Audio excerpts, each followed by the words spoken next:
beri nama pedang ini Naga Puspa. Selamatkan dia. Jangan sampai jatuh ke tangan pendekar berwatak jahat.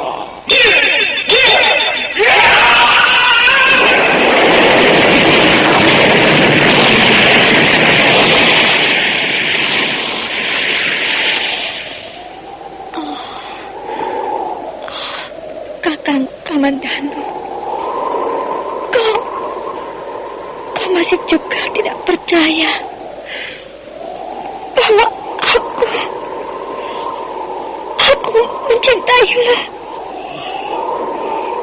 Mesin, maafkan aku, Mesin. Mesin, Mesin.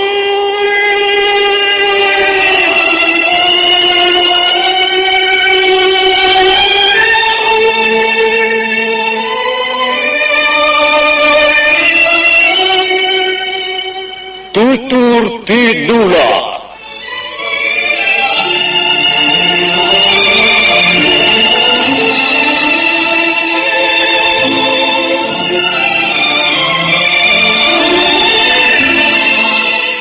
Sebuah sandiwara radio serial, produksi Sanggar Cerita dan Teater Sanggar Prativi. Sebuah kisah dengan latar belakang sejarah runtuhnya Singasari dan berdirinya Kerajaan Majapahit.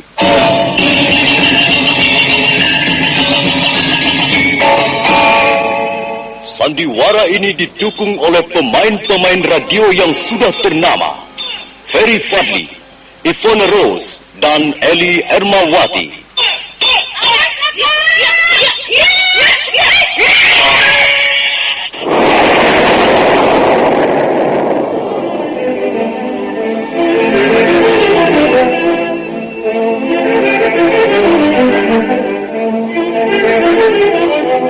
Naskah ditulis dan diolah oleh S. Tijab, hiasan musik dan sutradara C. Ispriyonoka. Kali ini mengetengahkan episode ke-13 dengan judul Geger Pedang Naga Puspa.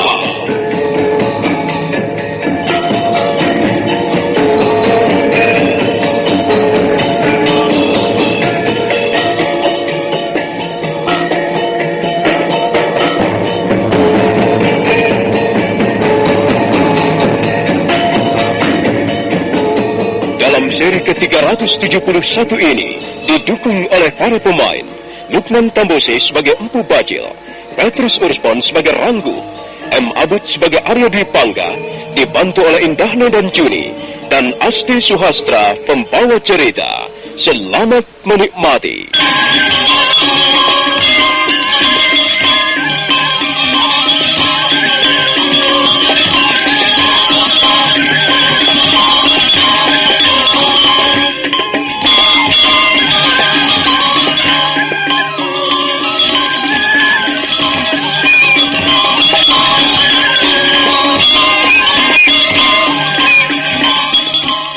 Rawedeng dan Rayuyu berhasil membawa Dewi Sambi yang dalam keadaan tidak sadarkan diri menuju ke kota Majapahit. Mereka terus berkuda meninggalkan desa Banyu Pencar. Letak kota Majapahit sudah tidak berapa jauh lagi. Kita tinggalkan sejenak perjalanan Rawedeng dan Rayuyu.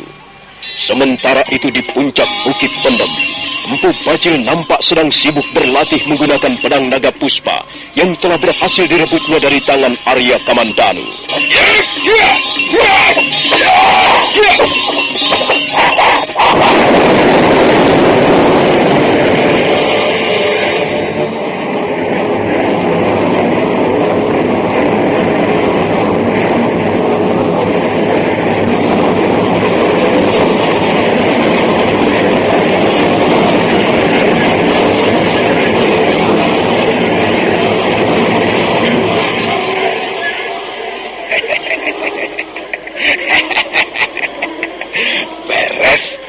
Beres.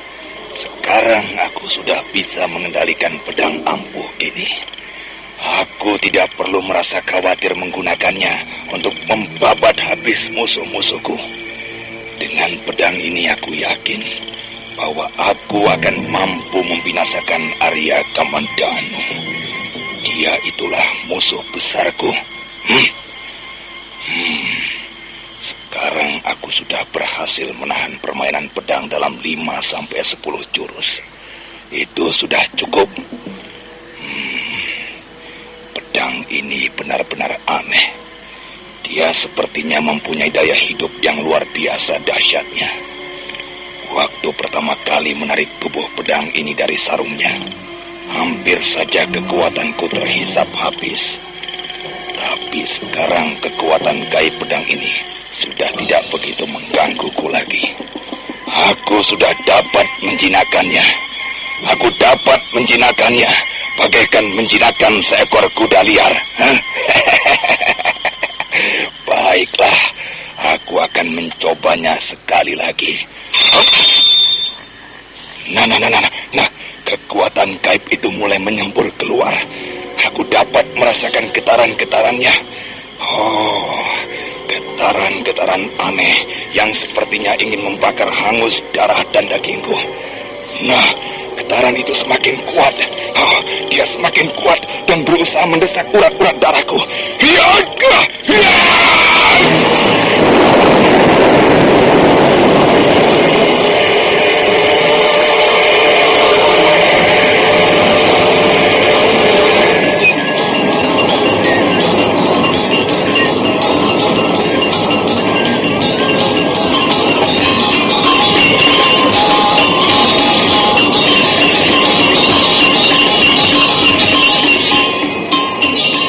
Atas bukit pendem yang dikelilingi oleh dinding-dinding batu karang, Bajil berlatih menggunakan pedang naga puspa. Tak ada seorang pun di antara anak buahnya berani mendekatinya. Hampir setiap malam dia berlatih di tempat itu. Dan nampaknya memang benar. Dia mulai terbiasa menggunakan senjata ampuh ciptaan Empu Ranubaya itu. Gerakan-gerakannya sangat lincah, melompat ke sana kemari bagaikan seekor burung sikatan. Empu Bajil merasa sangat girang karena tongkat pencabut rohnya yang hancur memperoleh gantinya. Empu Bajil masih terus berlatih hingga jauh malam. Pada saat itulah, seekor kuda dipacu dengan sangat kencangnya menaiki tanjakan bukit pendem. Dialah Ranggu. Dialah satu-satunya orang yang dapat menyelamatkan diri ketika terjadi pembantaian di desa Kanduyuhan.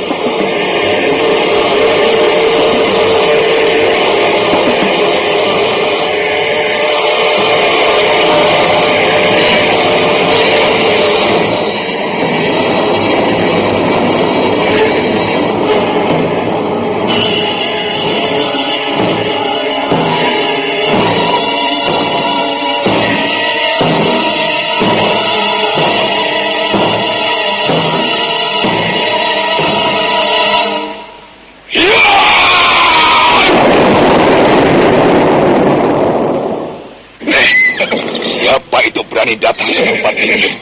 Apakah kau sudah bosan hidup? Ampun Tuanku Bajil, saya akan melaporkan sesuatu hal yang sangat penting. Apa kau tidak bisa menunggu? Dasar manusia goblok. Kau harus menunggu. Inilah perintahku. Aku tidak mengizinkan seorang pun naik ke atas puncak bukit pendem. Aku tidak akan mengizinkan siapapun datang ke tempat ini jika aku sedang berlatih pedang. Kalian tahu peraturannya, bukan? Ampun Tuanku Bajil, saya tahu. Tapi laporan ini sangat penting. Saya harus segera menyampaikannya pada Tuanku Bajil. Tapi tolong, kutuk busuk. Laporan apa yang hendak kau sampaikan itu? Ampun Tuanku Bajil. Kami mendapat malapetaka. Kami mendapat celaka. Cepat beri laporan yang jelas. Jangan diputus-putus begitu. Nanti lidahmu yang akan kuputuskan. Ayo cepat jelaskan. Berilah laporan yang jelas dan lengkap dan urut. Goblok. Rangguh kemudian melaporkan peristiwa yang terjadi di desa Kanduyuhan, bahwa Dewi Sambi dan orang-orangnya telah gagal membunuh Gagarangan. Dan kegagalan itu disebabkan hadirnya seorang pendekar asing, pendekar aneh. Bahkan pendekar itu telah mampu merobohkan Dewi Sambi dan membunuh sebagian besar dari teman-temannya.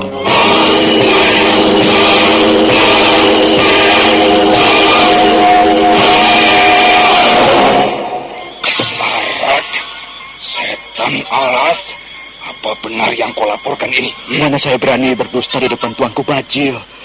Memang demikianlah yang terjadi. Siapa pendekar asing itu? Dia tidak bersedia menyebutkan namanya, Tuan. Dan pendekar asing itu benar-benar sangat aneh tingkah lakunya. Dia gemar sekali melantunkan syair-syair. Dan dia memang seorang pendekar pilih tanding. Dia membunuh teman-teman dengan 2 bilah pedangnya yang bentuknya juga aneh. Pedang itu melengkung bagaikan bulan kembar. Teruskan. Pendekar aneh itu juga mempunyai pukulan yang sangat dahsyat, Tuan. Tuanku Dewi Sambi nampaknya tidak mampu menghadapinya. Ketika terjadi benturan antara pukulan Aji Tapak Bisa dan pukulan pendekar aneh itu, Tuanku Dewi Sambi tersungkur jatuh. Sekarang ini entahlah, saya tidak tahu bagaimana nasibnya. Bagaimana kau bisa tahu, goblok? Kau melarikan diri. Kau pengecut. Kau tidak mempunyai jiwa perwira seperti teman-temanmu. Bukan begitu, Tuan. Kalau saya tidak segera melarikan diri, saya tidak akan dapat menyampaikan laporan ini.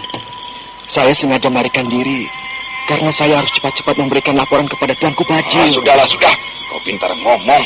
Tapi awas, kalau kau memberikan laporan palsu, aku tidak akan mengampunimu. Sekarang ayo, antarkan aku ke desa itu. Sekarang, Tuan? Maksud Tuanku Bajil malam ini? Ya, sekarang juga. Mau kapan lagi, goblok? Ayo cepat. Baik, Tuan, baik.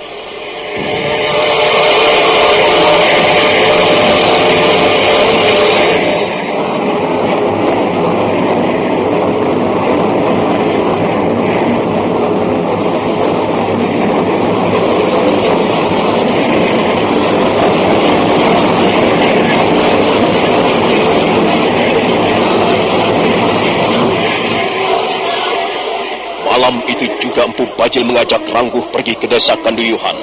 Setelah menyiapkan kudanya, mereka berdua pun meninggalkan puncak bukit Pendem.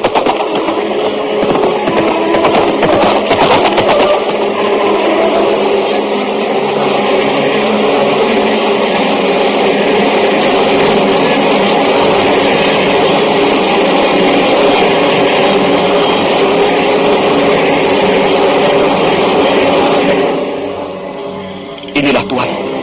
Lihatlah. Bukankah saya tidak berdusta?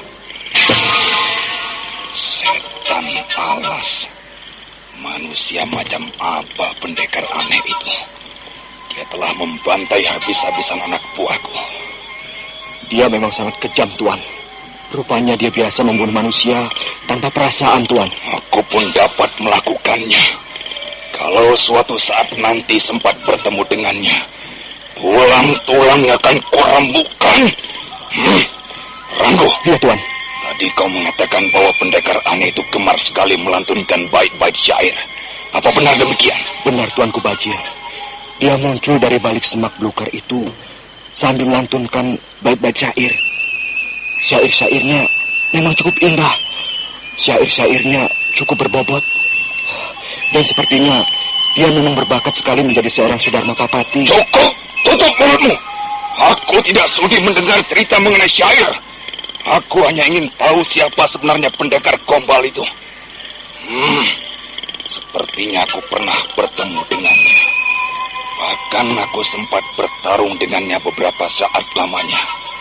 Ya, aku ingat ketika aku baru saja mengambil pedang naga puspa ini dari tangan Arya Kamandanu. Tiba-tiba orang itu muncul di depanku. Dia juga melantunkan bait-bait syair. Kemudian kami sempat bertarung beberapa gebrakan. Tapi waktu itu aku tidak berminat untuk melayani tantangannya. Aku kemudian kabur. Ya, mungkin dia itulah orangnya. Kurang ajar. Oh, Tuan. Sepertinya Tuanku Dewi Sambi tidak ada di antara mayat-mayat ini. Kalau tidak salah, saya melihat Tuanku Dewi Sambi tersungkur jatuh di sebelah sana. Tapi mengapa sekarang tidak ada? Mungkin dia masih hidup, Ranggo. Sambi juga adalah seorang pendekar pilih tanding. Dia tidak dapat dengan mudah dikalahkan. Aku yakin dia masih hidup sekarang ini. Oh, Tuan, lihatlah. Lihatlah punggung teman-teman ini. Apa, Ranggo? Ada apa dengan punggung mereka?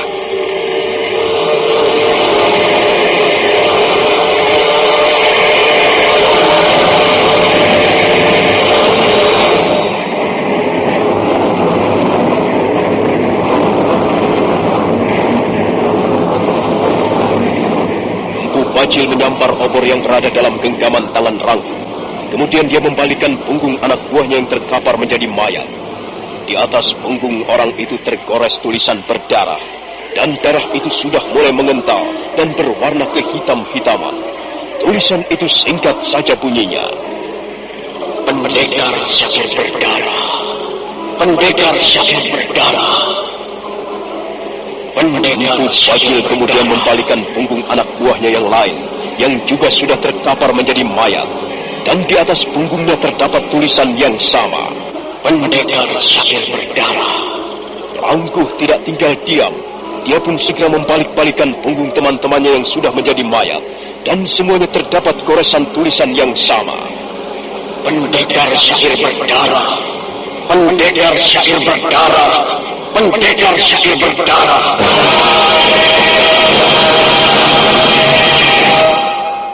Setan Nalois yang menamakan dirinya pendekar syair berdarah. Oh, suatu saat nanti akulah yang akan meminum darahnya. Akulah yang akan membasuh tubuhnya dengan darahnya sendiri. Kurang ajar. Dia belum tahu siapa Empu Bajil rupanya. Tuan, sekarang bagaimana Tuan? Ternyata Tuan Dewi Sambi tidak ada di sini. Barangkali kita bisa mencari di sekitar tempat ini, Tuan. Baik, ayo kita cari dia. Aku yakin Sambi masih hidup.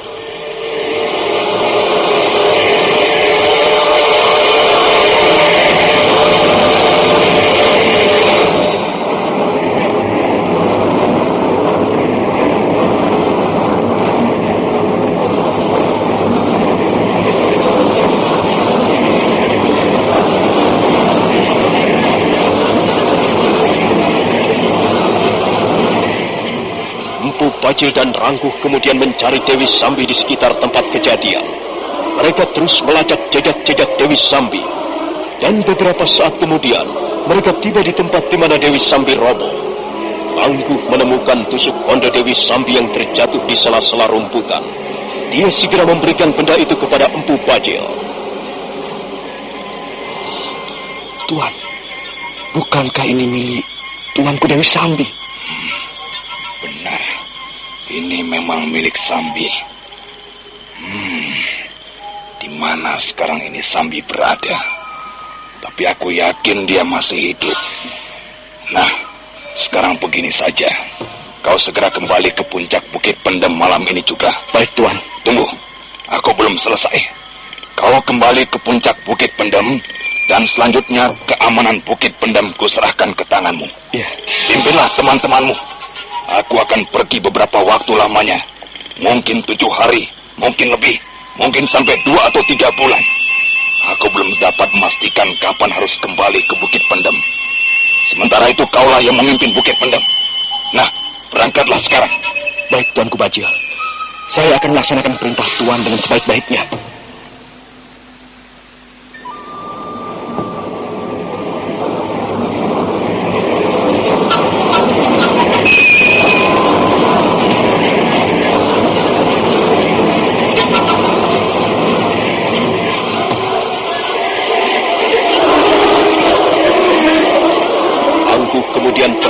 mencari kudanya yang ditampatkan di sebuah pohon.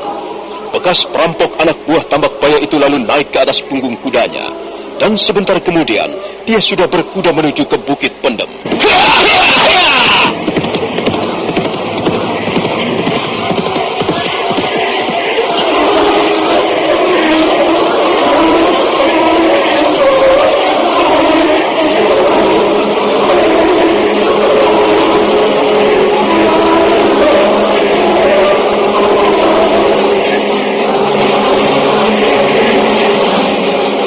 Sementara itu, Empu Bajil masih termenung di tempatnya semula. Dia belum lagi beranjak.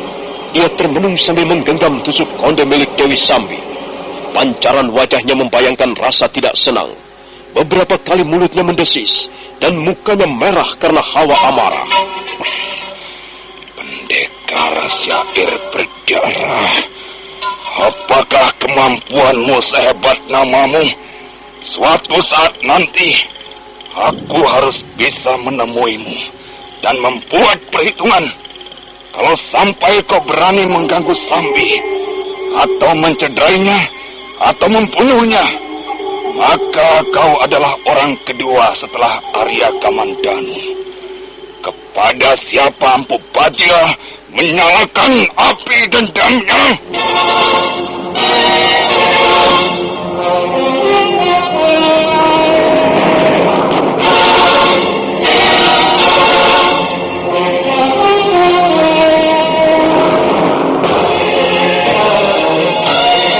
Empu Bajil kemudian kembali menunggangi kudanya. Dia menyusuri sungai Banyu Penjar, dan menjelang pagi hari dia tiba di desa Banyu Putih. Empu Bajil buru-buru menghentikan kudanya ketika di depannya ada 4 orang laki-laki berdiri di tengah jalan. Maaf. Kami terpaksa memeriksa Tuan. Kami adalah petugas keamanan desa Banyu Putih. Nampaknya kalian bangga sekali menjadi petugas keamanan. Tuan siapa?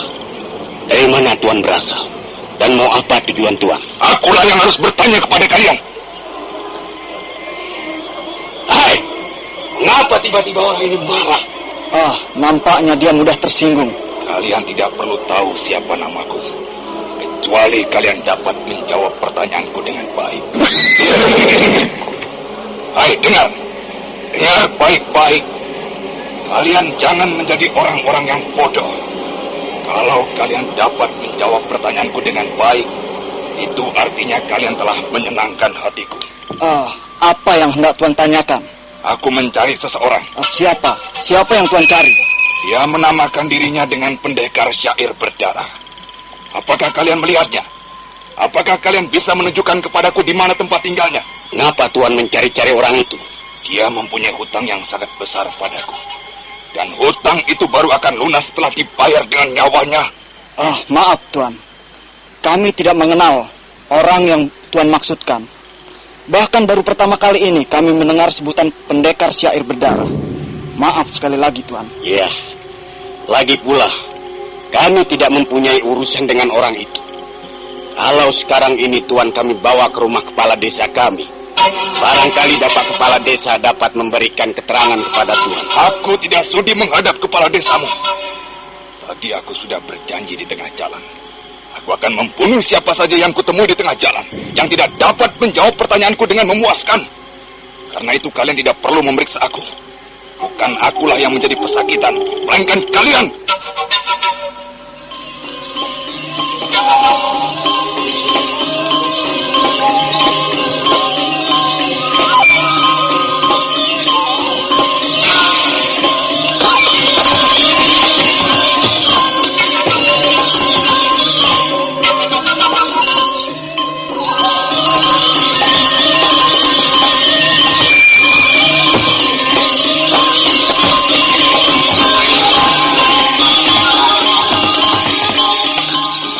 Selesai berkata, Empu Bajil melompat dari punggung kudanya. 4 orang penjaga keamanan segera menyadari dengan siapa mereka berhadapan. Maka mereka pun mengadakan persiapan. Ke-4 orang laki-laki itu segera bergerak menyebar. Sementara Empu Bajil sudah meraba gagang pedang naga puspa. Nah, saudara pendengar, bagaimanakah kisah selanjutnya? Apa yang akan dilakukan oleh Empu Bajil selanjutnya? Silakan menunggu seri berikutnya. Sampai jumpa.